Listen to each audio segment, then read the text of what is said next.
जनतामा भ्रमित हुने गरी जबरजस्ती फैलिएका प्रोपागान्डाहरूको प्रतिकार गर्न र सत्य सन्देश प्रवाह गर्नका लागि एक जिम्मेवार जनप्रतिनिधिका हैसियतले आफ्नो दृष्टिकोण जनता समक्ष पुर्याउने थलो पनि संसद भएका हुनाले म यो अनुमति चाहन्छु।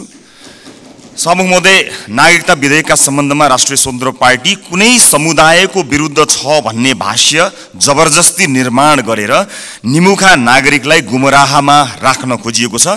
त्यसो गर्नेहरूलाई म यति मात्र भन्न चाहन्छु कि राजनीतिसँग कुनै सरोकार र भोट बैंकको कुनै आवश्यकता नहुँदा पनि प्राकृतिक विपत्ति, वैदेशिक रोजगारीका समस्या र मिटर ब्याज जस्ता विषयमा आवाजविहीन मधेसी जनताको पक्षमा हामी उभिएको संसार साक्षी छ। मैले श्रेय लिन खोजेको होइन, एउटा दृष्टान्त मात्र दिन खोजेको हुँ। सम्मान्य सभामुख महोदय, मलाई नागरिकले नागरिकता नपाउनुको पीडा थाहा छ, साँच्चै नै थाहा छ। कुनै पनि नेपाली नागरिक नागरिकताबाट वञ्चित हुनु हुँदैन, त्यो उसको नैसर्गिक अधिकार हो। जन्मसिद्ध नेपाली नागरिकका सन्तान र एकल आमाहरूका सन्तानको नागरिकताको अधिकार मेरो र तपाईको जति नै सुनिश्चित छ हुनुपर्छ। सभामुख महोदय, मात्र वैवाहिक अङ्गीकृतका विषयमा मौन रहेका हुनाले यसबारेमा छलफल चलाउन खोजिएको हो र सम्मानित सभामुख महोदय मार्फत म जानकारी गराउन चाहन्छु। एकल आमाका सन्तानले नागरिकता लिँदा आमाले बाबुको पहिचान नै नखुलेको स्व घोषणा गर्ने व्यवस्था हाम्रा आमा दिदीबहिनीहरूको आत्मसम्मान विपरीत छैन यो? यस्ता प्रश्नहरूको विषयमा पनि सोचौँ भनेको हामीले। विधेयक संसदमा आएको भए हामी छलफल गर्थ्यौँ, स्वामित्व लिन्थ्यौँ, तर जसरी जुन बाटोबाट प्रमाणीकरण भयो जम्मा विपत्ति यतिमा हो सभामुख महोदय। र यदि सदनमा आएर छलफल हुने भएको भए त्यहाँ भएको विभेदका विषयमा पनि हामी कुराकानी गर्थ्यौँ। महिला र पुरुषलाई जुन विभेद गरिएको छ वैवाहिक अङ्गीकृतका विषयमा त्यसमा पनि हामी हाम्रो धारणा राख्थ्यौँ र दुधको दुध पानीको पानी थाहा हुन्थ्यो कि यो सदनमा आइसकेपछि को के कुराको पक्षमा छन् या विपक्षमा छन् भन्ने कुरा थाहा हुन्थ्यो। त्यसकारणले यो गलत बाटोबाट गएका हुनाले गलत मानिसको पुतला जलाइएको छ भन्ने कुरा म सम्मानित सदन मार्फत जानकारी गराउन चाहन्छु। र अर्को महत्त्वपूर्ण कुरा सम्मानित सभामुख मार्फत भन्न चाहन्छु कि हामीले पार्लियामेन्टको डिग्निटी राख्नलाई कहीँ कतै चुकिरहेका त छैनौँ, यसबारेमा पनि अलिकति ध्यान आकर्षण गराउन चाहन्छु सभामुख महोदय। जस्ता जस्ता विषयहरूमा हामीले छलफल गऱ्यौँ, हामी नयाँ राजनीतिक दलका हिसाबमा, चाहे ती हाम्रा पक्षबाट आएका हुन् या अन्य राजनीतिक दलबाट आएका विषयहरू हुन्, हामी काहीँ न काहीँ लज्जित भएका छौँ। यो सदन भैँसी राँगाको विषयमा गफ गरेर यदि 5 वर्ष बिताउने हो भने हामीले गोबर बाहेक केही पनि प्राप्त गर्न सक्दैनौँ। हामी आत्मआलोचना गर्न चाहन्छौँ। हाम्रा दलबाट पनि भएका कमी कमजोरीलाई आत्मआलोचना गर्न चाहन्छौँ र नयाँ राजनीतिक दलका रूपमा हामी एउटा नयाँ अभ्यास लिएर आएका छौँ। हामीले आज बजेटमा कुराकानी गरिरहँदा, राष्ट्रका महत्त्वपूर्ण मुद्दामा कुराकानी गरिरहँदा आम सर्वसाधारणमा संसदबाट गएको सन्देश राम्रो सन्देश गएको छैन। म आफ्नो भागको ब्लेम, आफ्नो भागमा परेको जुन दुःख छ त्यो आफ्नो जिम्मेवार हुन चाहन्छु र आफ्नो राजनीतिक दलका तर्फबाट गत केही दिनहरूमा भएका बहसहरू अलिकति अमर्यादित भएकोमा क्षमा याचना पनि गर्न चाहन्छु। सामान्य सभामुख महोदय, म अब विषयवस्तुमा प्रवेश गर्न चाहन्छु। आगामी आर्थिक वर्ष 80-81 का लागि सरकारले गत 1 महिनामा विनियोजन विधेयकका प्राथमिकता, त्यसपछि नीति तथा कार्यक्रम अनि अहिले बजेट बारेमा बजेट प्रस्तुत गरेको छ। यी कार्यक्रमहरू हेर्दा मनमा एउटा प्रश्न जन्मिएको छ सभामुख महोदय। सरकारले प्रस्तुत गरेको यो विनियोजन विधेयकका प्राथमिकता, नीति तथा कार्यक्रम र बजेट एउटै सरकारले ल्याएर आएको हो कि फरक फरक सरकारको पालामा आएको भन्ने कुरामा म चाहिँ अलिकति दोधारमा परेको छु। किनभने यी कार्यक्रमहरूबीच तालमेल कहीँ कतै भेटिएको छैन, यसबारेमा छुट्टै बहस गरौँला। तर अहिले म बजेटमा केन्द्रित भई केही कुराहरू राख्न चाहन्छु। सम्मान्य सभामुख महोदय, एउटा उदाहरण मात्र यहाँ प्रस्तुत गर्न चाहन्छु। मान्नुहोस् कुनै एउटा परिवार छ, त्यो परिवारका 4 सदस्यले कमाउँछन्। एकजना सरकारी जागिरे छ भन्ठान्नुहोस्, एकजना कृषि कार्य गर्छ, एउटा खुद्रा पसल चलाउँछ, अर्को एउटा वैदेशिक रोजगारीमा जान्छ। त्यस परिवारको घरमुलीले आउने वर्ष हाम्रो प्रत्येक सदस्यको आम्दानी एउटा 5% भनौँ न, 5%ले बढ्छ भनेर हिसाब देखायो भने कसरी पत्याउने? घरमुलीले हिसाब देखाए जस्तो सबैको आम्दानीको वृद्धि दर एउटै कसरी हुन सक्छ सभामुख महोदय? जस्तै सरकारले दिने पारिश्रमिकको कुरा, त्यसको वृद्धि दर सरकारले निर्धारण गर्छ। व्यापारबाट हुने आम्दानीको त्यसको चाहिँ नि बजारको व्यवस्थापनले निर्धारण गर्छ। वैदेशिक रोजगारीमा हुने कुरा रोजगारदाता मा भर पर्छ, श्रमको माग अनुसार भर पर्छ, ती देशको नीतिले निर्धारण गर्छ। कृषिबाट हुने आम्दानी, उत्पादनको अवस्था, बिक्री मूल्यहरूले निर्धारण गर्छन्।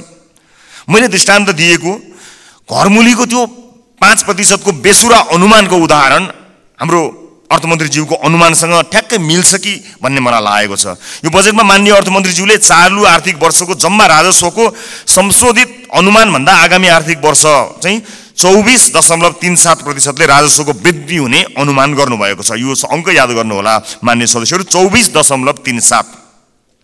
यस बजेटमा माननीय अर्थमन्त्रीज्यूले राजस्वका 90 वटा शीर्षकहरूमध्ये 68 वटा शीर्षकहरूबाट प्राप्त हुने राजस्वको मूल्य दर 24.37% नै हुन्छ भन्ने अनुमान गर्नुभएको छ। साथै राजस्वका मुख्य आधारहरू जस्तै कर, गैर करको दुवैको वृद्धि दर पनि 24.37% अनुमान गर्नुभएको छ। त्यसैगरी करका स्रोतहरूमा आय, मुनाफा तथा पुँजीगत लाभमा लाग्ने कर, वस्तु तथा सेवामा आधारित कर र वैदेशिक व्यापारमा लाग्ने कर सबैको वृद्धि दर 24.37% हुन्छ भन्ने अनुमान गर्नुभएको छ।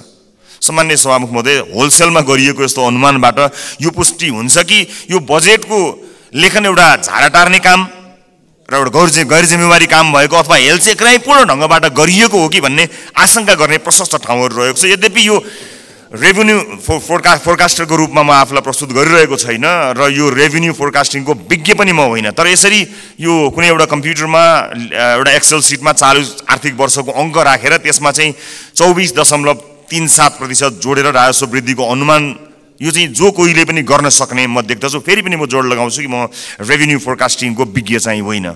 यस्तो हचुवाको भरमा अनुमानित बजेट प्रस्तुत गर्नलाई विद्वान अर्थमन्त्री अथवा विद्वान अर्थ मन्त्रालयका उच्च पदस्थ अधिकारीहरूको आवश्यकता पर्दैन भन्नका लागि चाहिँ रेभेन्यू फोरकास्टर हुनु पर्दैन भन्ने मलाई लाग्दछ।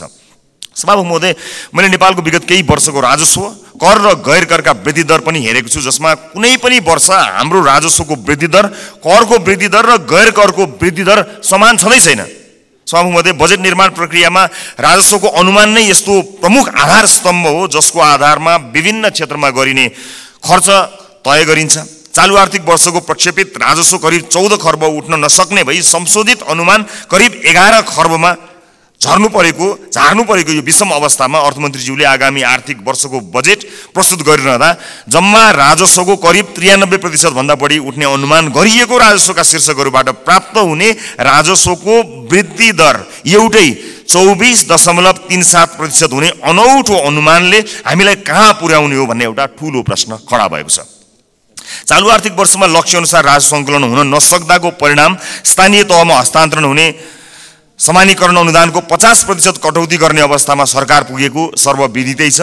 यस्तो हचुवाको भरमा प्रक्षेपण गरिएको राजस्वमा आधारित आगामी वर्षको बजेटले हामीलाई, यो मुलुकलाई कहाँ पुर्याउने हो, ठूलो प्रश्न खडा भएको छ। राष्ट्रको ढुकुटीमा सङ्कलन हुने अनुमान हचुवाको भरमा भएको बजेटमा आधारित खर्चका कार्यक्रमहरू कसरी विश्वासिला हुन सक्छन्? सभामुख महोदय, मेरा पार्टीका मान्य सदस्यहरूले बजेटका कार्यक्रमको बारेमा पनि आफ्नो मन्तव्य राखिरहँदा हाम्रो पार्टीको धारणा पनि राख्नु भएकै छ र म पुनः दोहोऱ्याउँदै यो गरिमामय सदनको समय बर्बाद गर्नतिर लाग्दिनँ। तसर्थ सम्माननीय सभामुख महोदय मार्फत हाम्रा विद्वान अर्थमन्त्रीज्यूलाई विश्वमा इमान्दार, मेहनती र कर्तव्यनिष्ठ भनी पहिचान बनाएका सम्पूर्ण नेपाली आमा बुवा दाजुभाइ तथा दिदीबहिनीहरूको जनप्रतिनिधिको हैसियतले केही प्रश्नहरू राख्न चाहन्छु। 1, कर र गैर करलाई प्रभाव पार्ने विषयवस्तु र क्षेत्र फरक हुन्छन् भने एउटै दरमा वृद्धि कसरी सम्भव हुन्छ? 2, कुल राजस्व र कर वृद्धिको दर एउटै कसरी हुन्छ? 3, कुल राजस्व र गैर करको वृद्धि एउटै कसरी हुन्छ? 4, अझै उदेक लाग्दो चाहिँ कर र गैर कर जसको आधार र प्रकृति बिल्कुल भिन्न हुन्छ, यिनीहरूको वृद्धि दर कसरी एउटै हुन्छ? मेरो प्रश्न। 5, करका विभिन्न स्रोतहरूको वृद्धि दर फेरि एउटै कसरी हुन्छ? 6, राजस्वका 90 शीर्षकहरूमध्ये 68 वटा शीर्षकहरूबाट प्राप्त हुने राजस्वको वृद्धि दर एउटै कसरी हुन्छ?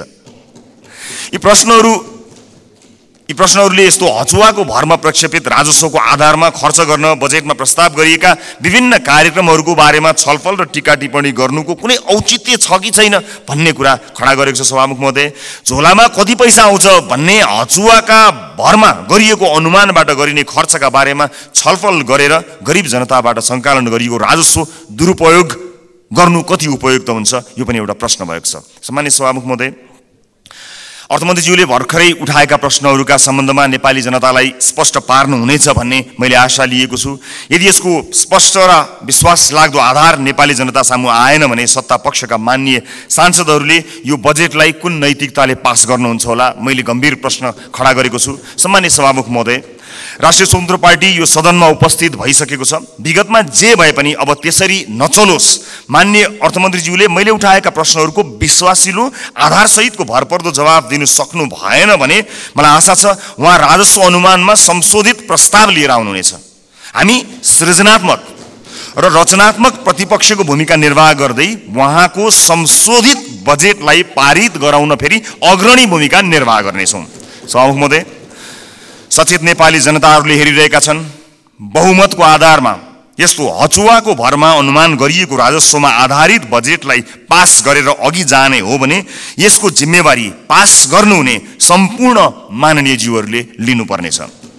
गल्ती हुन सक्छन्, त्यसलाई सच्याएर अघि बढ्नु इमान्दारिता र महानता हो।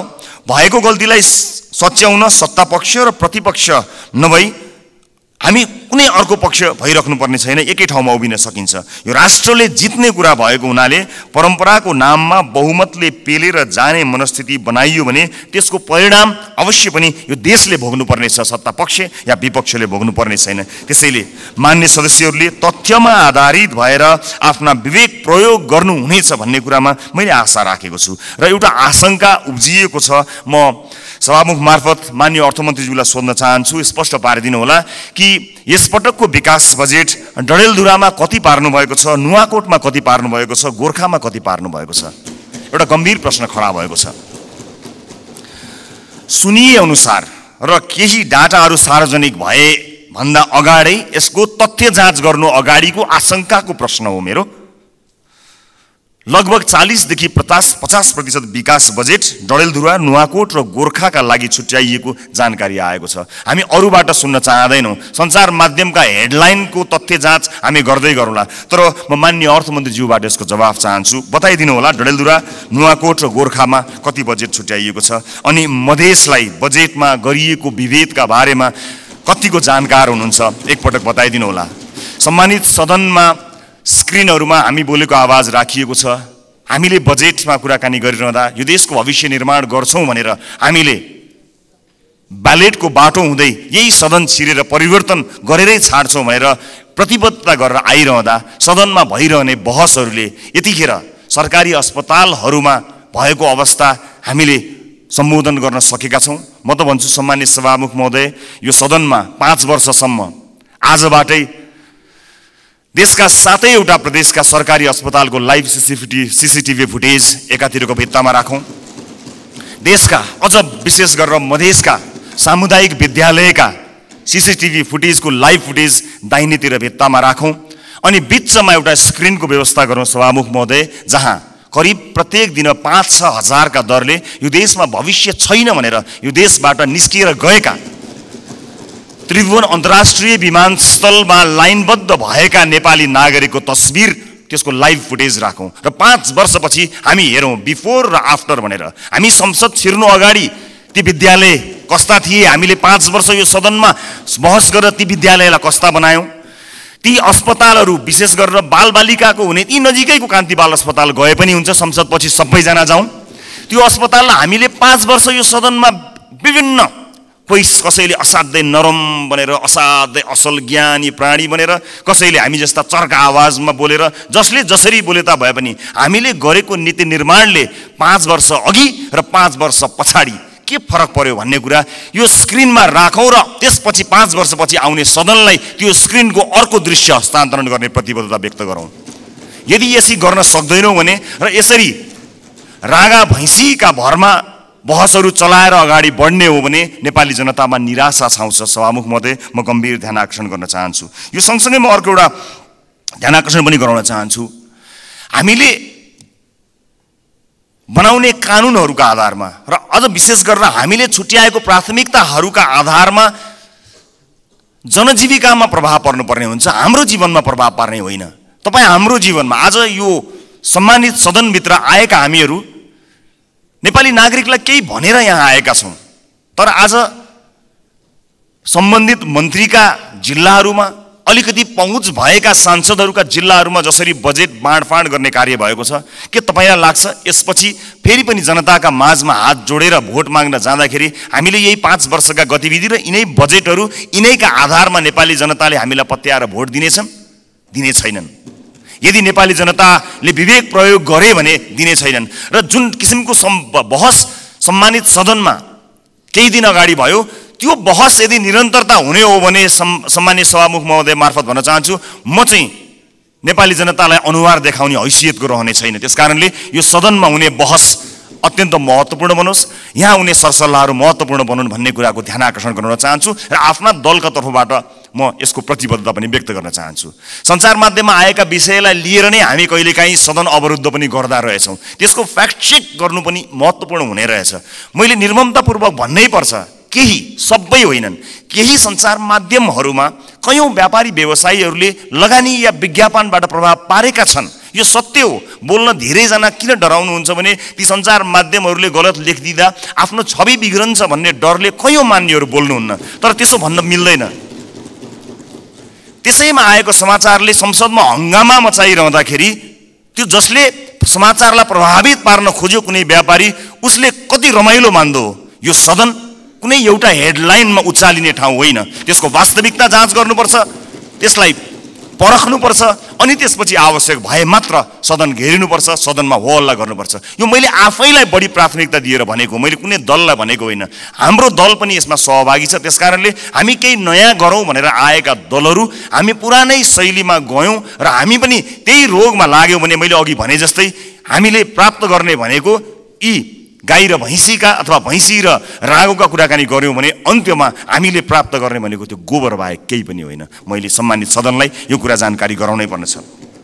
सम्मानित सभामुख महोदय, यस सदनमा हामीले नेपाली जनताका लागि नीतिहरू बनाइरहँदा र विशेष गरेर बजेटमा प्राथमिकताहरू छुट्याइरहँदा हामीले छुट्याएको प्राथमिकताले आम नागरिकको जीवनलाई छुन सकेनछ भने, आम नागरिकको दैनिकीलाई प्रभाव पार्न सकेन भने हाम्रो लागि त्यो दुर्भाग्यको विषय हुन्छ।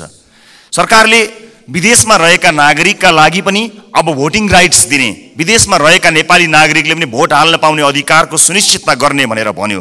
तर कहाँ छुट्याउनु भयो अर्थमन्त्रीज्यू बजेट? त्यसका लागि लगत सङ्कलन गर्न जानु पर्ला, निर्वाचन आयोग विदेशमा रहेका नेपालीहरूको बारेमा जानकारी लिन जानुपर्छ। त्यसका लागि कहाँ कतै मैले बजेटमा कतै मैले देखिनँ कि, मलाई क्षमा गर्नुहोला, तर त्यसलाई तपाईँले भन्नलाई त भनिदिनु भयो होला, तर प्राथमिकतामा राख्नु भएन।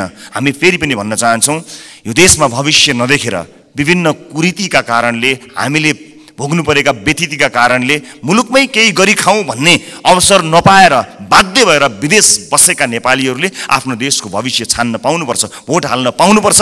त्यसलाई प्राथमिकताका साथ राखियोस्। म माननीय अर्थमन्त्रीज्यूलाई विदेशमा रहेका नेपालीहरूले मतदान गर्न पाउने अधिकारको सुनिश्चितताका लागि कति बजेट छुट्याउनु भएको छ, के व्यवस्था गर्नु भएको छ, म त्यसको लागि पनि जवाफ चाहन्छु। र जिल्ला निर्वाचन कार्यालयहरू खारेज गर्ने जस्तो निर्णय, गलत निर्णय सच्याइयोस् भन्ने कुरा पनि म भन्न चाहन्छु। किनभने संवैधानिक निकायहरूलाई हामीले त्यसका काम कारबाहीहरूलाई यदि ध्यान दिएनौँ, तिनको स्वच्छतामा हामीले प्रश्न खडा गरेनौँ र त्यसलाई सरकारका मार्फत या कुनै मन्त्रालयका मार्फत ल्याएर राखिदियौँ भने त्यो साँच्चै नै दुर्भाग्यपूर्ण हुनेछ। त्यसकारणले यसलाई पनि पुनर्विचार गरियोस्। खर्च कटौतीका नाममा हरेक विषयलाई यसको गम्भीरता, त्यसको महत्त्व नबुझिकन गरियो भने त्यो साँच्चै नै दुःखद हुनेछ। म सम्मानीय सभामुख मार्फत यो ध्यान आकर्षण गर्न चाहन्छु। र अहिले बजारमा देखिएको वित्तीय सङ्कट, आम नागरिकले भोगेको वित्तीय सङ्कटलाई सम्बोधन गर्ने र त्यसमा उत्साह छर्ने किसिमका कुनै पनि कार्यक्रमहरू हामीले देख्न सकेनौँ। आज एकपछि अर्को सटरहरू बन्द भएका छन्। आज कयौँ व्यापारी व्यवसायीहरू बैंकको चर्को ब्याज तिर्न नसकेर कयौँ व्यापारी व्यवसायीहरू आत्महत्या गर्ने अवस्थासम्म पुगेका छन्। मेरै निर्वाचन क्षेत्रमा शङ्कर कणेलले आत्महत्या गर्नुभयो र उहाँको सुसाइड नोटमा लेखिएका कुराहरू गम्भीर छन्। यस्ता धेरै समस्याहरू देखिएका छन्। आज प्रत्येक 3वटा सटरमा एउटा सटर बन्द भएको अवस्था छ। आज सहकारीहरूका कारणले गर्दाखेरि जुन किसिमको बिल्लीबाट मानिसहरूको भएको छ, त्यसलाई सरकारले गम्भीरतापूर्वक सम्बोधन नगर्ने भयो भने धेरै मानिसहरू सडकमा आउन बाध्य भएका हुन्छन् र बेवस भएर यो मुलुक छोडेर विदेशमा रोजगारीका लागि जानुपर्ने अवस्था सिर्जना हुन्छ। अनि विदेशमा रोजगारीका लागि जानु पर्दाखेरि विदेशमा भएका हाम्रा राजदूतावासहरूको संयन्त्रले लाखौंको संख्यामा भएका नेपाली नागरिकहरूलाई सम्बोधन गर्नै सक्दैन।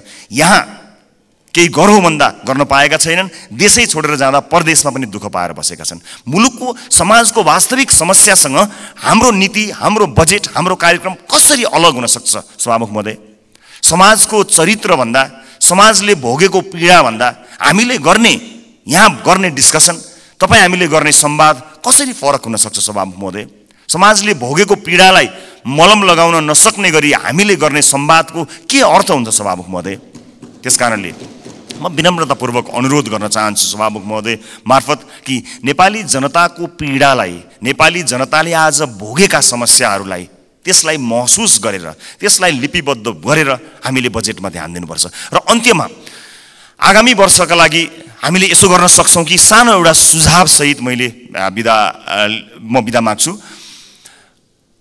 बजेट बन्नुभन्दा 4-5 महिना अगाडि हरेक राजनीतिक दलका अझ विषयविज्ञहरू छन् भने उनीहरूलाई सहभागी गराएर प्राथमिकताका क्षेत्रहरू छुट्याउँ।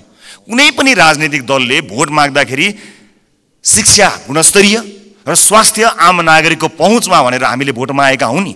हाम्रो घोषणापत्रमा, हाम्रा वाचापत्रमा बाकाइदा लेखिएको छ नि।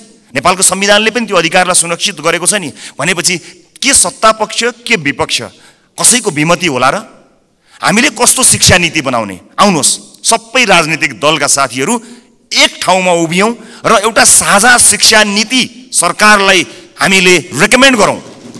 किनकि तपाईँले भोट माग्दा पनि नेपाली जनतालाई राम्रो शिक्षा दिन्छु भन्नुभएको हो, मैले भोट माग्दा पनि नेपाली जनतालाई राम्रो शिक्षा दिन्छु भनेको हो। अनि यहाँ राजनीति कसरी भयो? तपाईँको जिल्लाका बाटोहरूमा भोट हालेपछि अब तपाईँ यहाँ कुनै नेताको जिल्ला अथवा गाउँठाउँमा बाटो पुर्याएर भोट माग्ने दिनको त अब अन्त्य गर्नुपर्छ। हजुर, सिङ्गो देशलाई हेर्नुपर्छ। अब त त्यसरी चल्दैन बाँडेर। यो नागरिकको स्वास्थ्यका लागि आवश्यक पर्ने हेल्थ केयर बिल कस्तो हुनुपर्छ? सबै राजनीतिक दलका 101 छानेर एक ठाउँमा बसौँ बजेट बन्नुभन्दा करिब 4-5 महिना अगाडि र हामी साझा अवधारणा बनाऊ र त्यसमा एउटा कमन कमिटमेन्ट गरौँ। त्यसलाई सरकारको शिक्षा नीति बनाऊ। कोही विपक्षमा हुने छैनन् किनकि सबैको अपनत्व हुनेछ।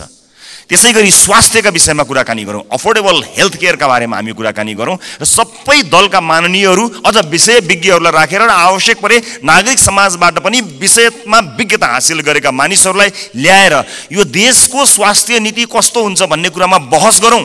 5 महिना अगाडि बहस गरौँ र त्यस बहसबाट निस्किएको निष्कर्ष, चाहे त्यो मुखमा त्यो निष्कर्ष निस्किएको भोलिपल्ट सरकार ढलोस्, जसुकैको सरकार बनोस्, सत्तापक्ष प्रतिपक्ष बनोस्, प्रतिपक्ष सत्तापक्ष बनोस्, तर त्यो नीति फेल हुनु भएन। यदि नेपाली जनतालाई हामीले हृदयमा राखेका हौँ, साँच्चै नै यो देशको मुहार फेर्नका लागि यहाँ आएका हौँ भने यो काम गरौँ। होइन आफ्नो र आफ्नाका मुहार फेर्न आएको हो भने यसै गरी चलाउँ, 5 वर्ष बिताउँ, तर हामी चाहिँ अनुहार देखाउन लायकका हुने छैनौँ। देशको मुहार जस्ताको तस्तै, तर राजनीतिज्ञको मुहार कति धेरै चम्किलो भएको छ हेर्नुहोस् त।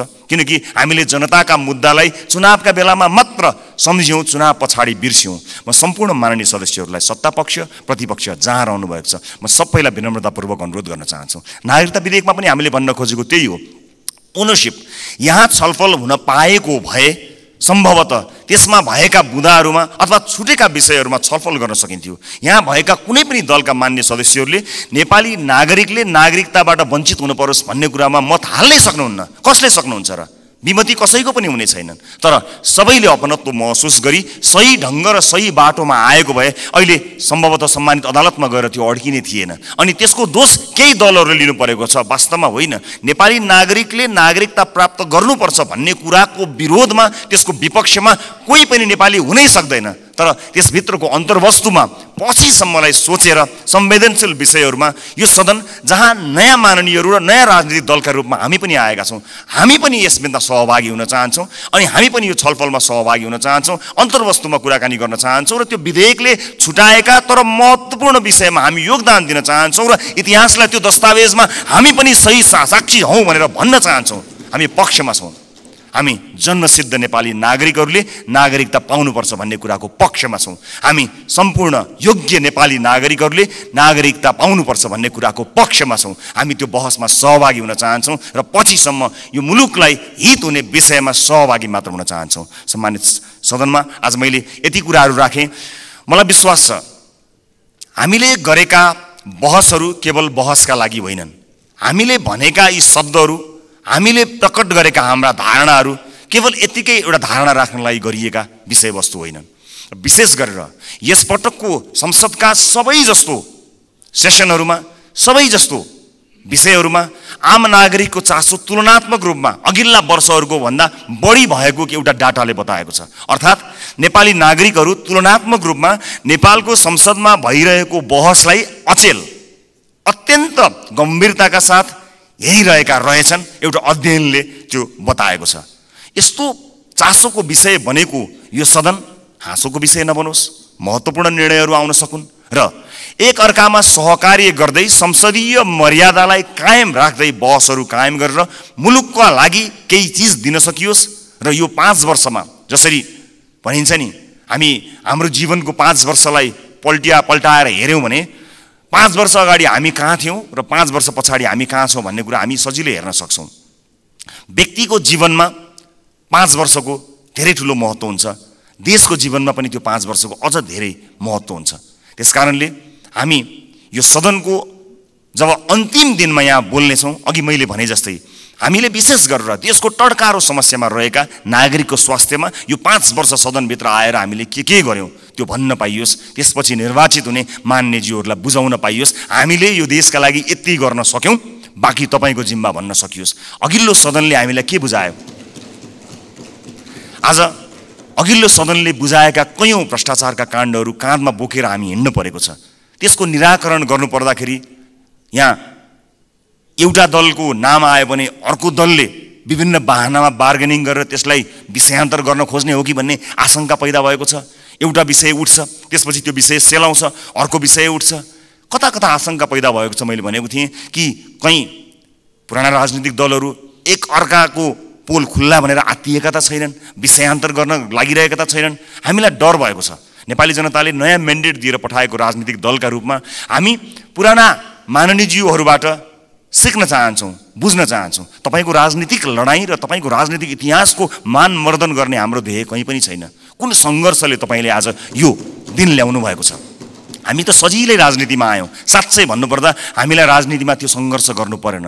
तपाईँहरू त राज्यले लखेटेको, राज्यले मार्छु भनेको, भूमिगत बस्नु परेको, जेल जीवन बिताउनु भएको त्यति ठुलो सङ्घर्ष गरेर तपाईँहरूले यहाँ ल्याउनु भएको छ। हामीलाई गर्व छ तपाईँहरूप्रति।